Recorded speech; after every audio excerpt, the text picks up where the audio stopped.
Hi, this is Nicole Ringgold. In today's tutorial, I'm going to show you how to make this cairn pendant. Thank you to Rio Grande for sponsoring my YouTube channel. If you order through them, you will receive free shipping. The discount code is in the description below. For this project, you'll need some kind of rotary tool. A drill press is optimal. You don't need one this large. But then you'll also need rocks. And then I also used 16 gauge wire round nose pliers. And then I used my torch, which isn't necessary for this project. When you choose your stone, you're going to want to have it be thick enough so that a 2mm drill bit drills through the top and the bottom of the stone, and then it needs to be wide enough for a 6.5mm drill bit to go through the center to hollow out its core. So here I've chosen a black stone. You can see it's wide enough for the 2.5mm drill bit, or 2mm. And here is the drill bit. It is a hollow core bit that I get through Rio Grande, and you can see the product number on the bag. The drill bit is hollow, and it's designed so that it takes the core out of the stone as you're drilling and doesn't blast out the back. Secure the drill bit in your drill press, and then I always just use a dog bowl, plastic dog bowl, but you'll need to have it filled with water.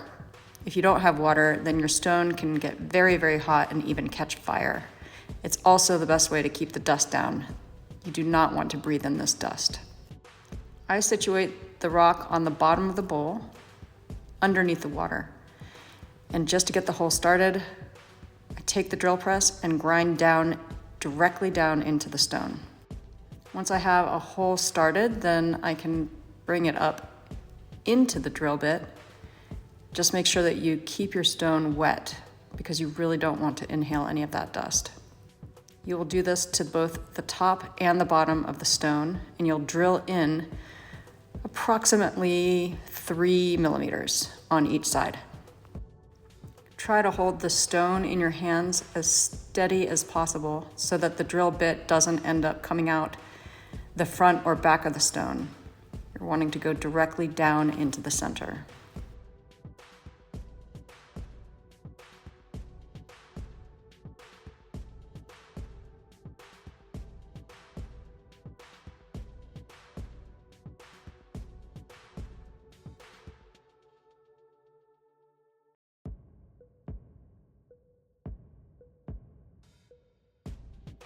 Once you have a clean hole on both the top and the bottom of the stone, you're going to transition over from your 2mm to a 6.5mm diamond core bit. Again, I get this from Rio Grande. Again, these are hollow, designed to push the stone out or the core out, and they have a little hole on the side so that if the core gets stuck inside the diamond core bit, then you can nudge it out with a pick. Secure that into your drill press or your rotary tool. And then I have an old piece of wood that I put, and the water needs to cover the wood as well as the stone. Your stone must be submerged under the water.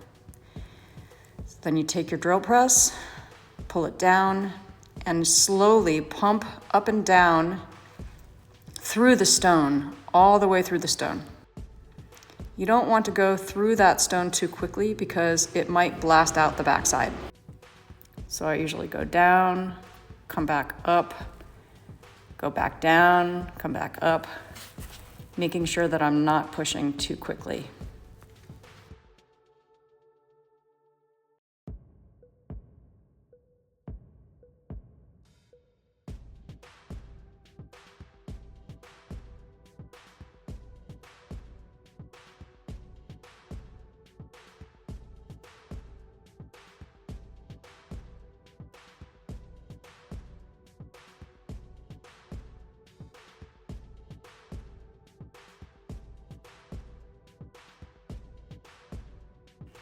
Once I have that first hole punched through or drilled through, I'm going to do a second one right next to it.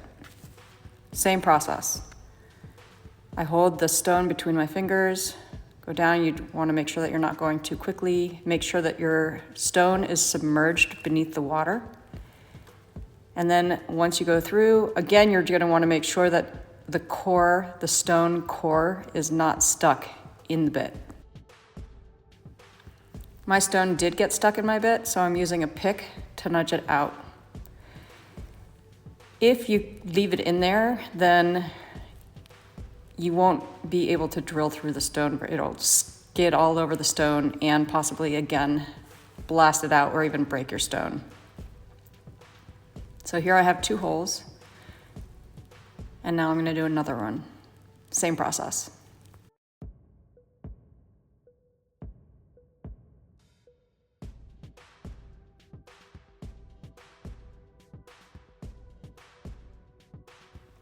When you've hollowed your stone all the way across the front or through its center, you're going to take it and you're going to grind the sides down to smooth them out. Still using the 6.5 millimeter drill bit. Be sure to keep your stone wet, again, to keep the dust down and so that your stone doesn't get hot.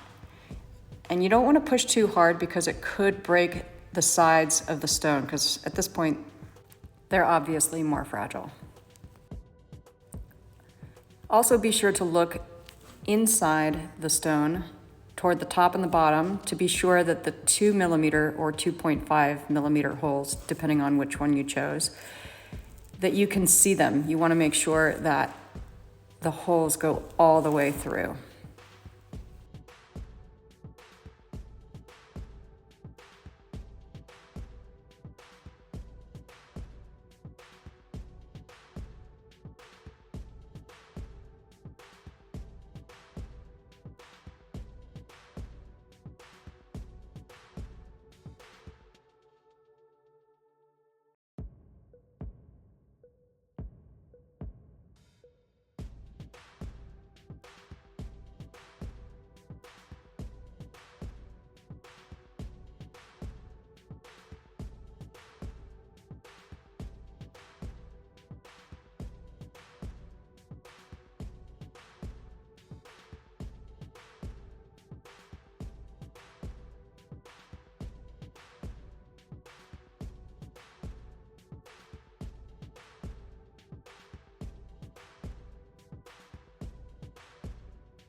Okay, so then once that's done, you're going to pick smaller stones that fit inside this hollowed out stone. And for my project, given that my shop update is using primarily natural green stones, I'm going to incorporate natural green stones inside. But of course, they can be any colors. You want them to fit inside the hollowed out space, and then you're going to use the same drill bit, the 2 or the 2.5 millimeter drill bit, and you're going to drill through each of those. I'm using the 2 millimeter diamond core bit. So switch back to that, and again, you'll want water. I like to clean my water, make sure I have a clean bowl so that I can see clearly as I'm drilling the hole in these really small stones. Again, I submerge the wooden block, hold the stone in between my fingers beneath the water so that it's not hot or doesn't catch fire and keeps the dust down. And now I'm drilling all the way through. Again, not fast, because if you drill too quickly, you'll blast out the backside of the stone. I'm going to follow this same process and drill through all of the tiny stones that will be thread through the core of the larger stone.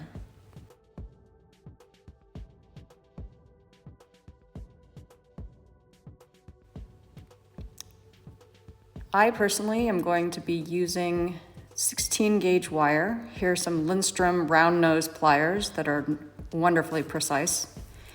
And I'm going to create a lollipop top, curling the 16 gauge wire away from me, making a loop.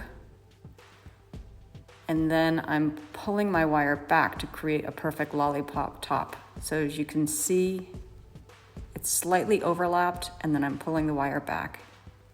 And then you need to nudge the wire into itself so that it sits flush, and this will be fused.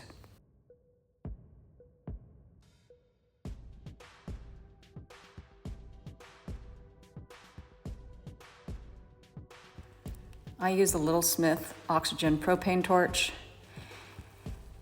You can see that is a nice blue flame. You can refer to my torch tutorial for the specifics on how to use this torch. And I'm going to heat the backside, the bend, and then at about 1 o'clock on the loop, I'm going to nudge that side with my pick to ensure that when I'm fusing, the metal is touching. So here I'm going to heat the bend and nudge. It's going to happen really quickly, and there it fused. Like I said at the beginning, you don't need a torch. You can simply wire wrap your silver, and that will be totally fine, and it looks really nice. I'm sticking the 16 gauge wire through the hole just to show you how it works. And then I am going to thread each of the little stones into the center of the hollowed stone. You might have to finagle the stones just to make sure that they're a good fit. You want them to be able to twist around in there and not be too tight so that they catch.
After you've thread the last stone on, then you'll push it all the way through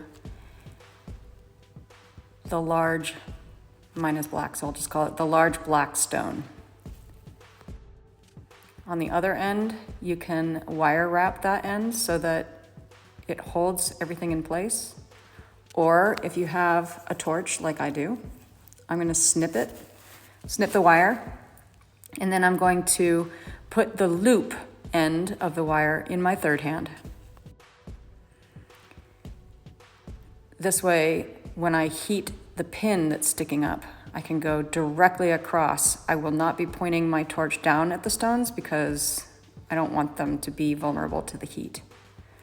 So I'm going to turn on my torch, and it's going to be super, super hot. I'm turning it up more. Here, I'm turning it up more. You want it to be really hot so that you can heat that pin really quickly. And I'm using my pick here. This pick is a titanium pick from Lion Punch Forge. I'm using that as a heat sink, pressing it against my stone, and I'm heating, there we go, really quickly. And that's it. Then you can polish it. Let me know if you have any questions in the comments below. I'll do my best to respond. And thank you again, Rio Grande, for sponsoring my channel. Thank you.